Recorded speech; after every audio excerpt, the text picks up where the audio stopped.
Là où on se posait pas mal de questions concernant l'avenir de Marvel Studios, notamment après Avengers Secret Wars, actuellement, on a quand même de plus en plus d'informations concernant justement des projets et des envies de faire du côté de Marvel Studios.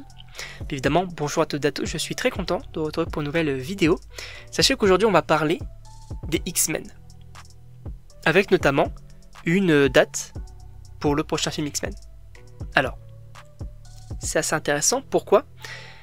Parce que ça sort en 2028, et précisément en mai 2028. Donc oui, en mai 2028, on aura ce nouveau film X-Men, je rappelle, réalisé donc par Jack Schreier, qui s'était déjà occupé du film Les Thunderbolts. Et ce qui est intéressant, c'est qu'en 2028, c'est la suite directe de 2027, bien évidemment, c'est logique, avec notamment Avengers Secret Wars en décembre.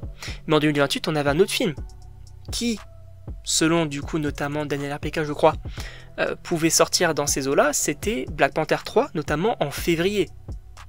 Donc, ce qui est intéressant, en plus de ça, je rappelle qu'on avait aussi Kevin Feige qui avait mentionné qu'après Secret Wars, on pourrait avoir du coup une sorte de reboot, ou en tout cas certaines choses du MCU qui allaient être reboot, et d'autres non.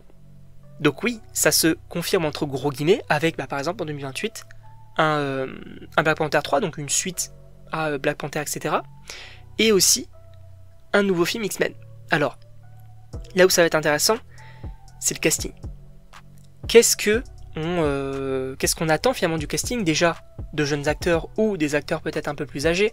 Personnellement, je miserais peut-être plus sur des jeunes acteurs pour justement permettre de les garder au mieux, et en plus de ça, leur permettre aussi une meilleure évolution du côté du MCU. Je rappelle que c'est aussi la volonté un petit peu de Marvel Studios, par exemple avec les Young Avengers, de prendre aussi des jeunes acteurs et des jeunes actrices pour justement permettre du coup une meilleure évolution du côté du MCU, sachant que, on va pas se mentir, même s'ils sont jeunes, justement il va y avoir beaucoup plus de temps, parce que c'est vrai que quand on a énormément de licences et énormément de projets à faire, on peut pas que se concentrer sur les X-Men, etc.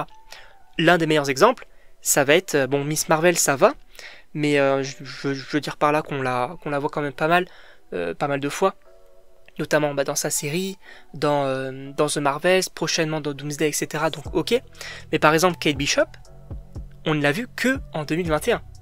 Bon, on l'a vu dans Marvel Zombies, mais on l'a vu que du côté du MCU en 2021. C'était il y a 4 ans. Donc oui, effectivement, là, l'actrice, on va la revoir peut-être dans Doomsday, ou en tout cas peut-être plus dans Secret Wars, etc. Donc oui, c'est aussi intéressant de ce côté-là. Après, qui pourrait être choisi? Est-ce qu'on va reprendre certains acteurs ou non? Je pense que on ne va pas forcément trop miser sur du Wolverine ou du Magneto, pour la simple et bonne raison que on va les avoir en fait totalement du côté des prochains films Avengers.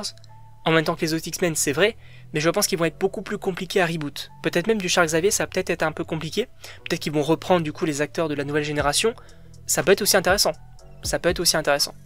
En tout cas, je sais pas ce que vous en pensez. Évidemment, n'hésitez pas à me le dire dans les commentaires. L'information principale, c'est que oui, on va avoir en mai 2028, date officielle, le nouveau film X-Men du côté de Marvel Studios, à voir s'il va être repoussé ou non. C'est possible, on va pas se mentir, mais en tout cas, ça c'est la date qui est actuelle. En tout cas, je sais pas ce que vous en pensez. En tout cas, donc n'hésitez pas également à vous abonner. Et donc, on se retrouve pour une prochaine vidéo.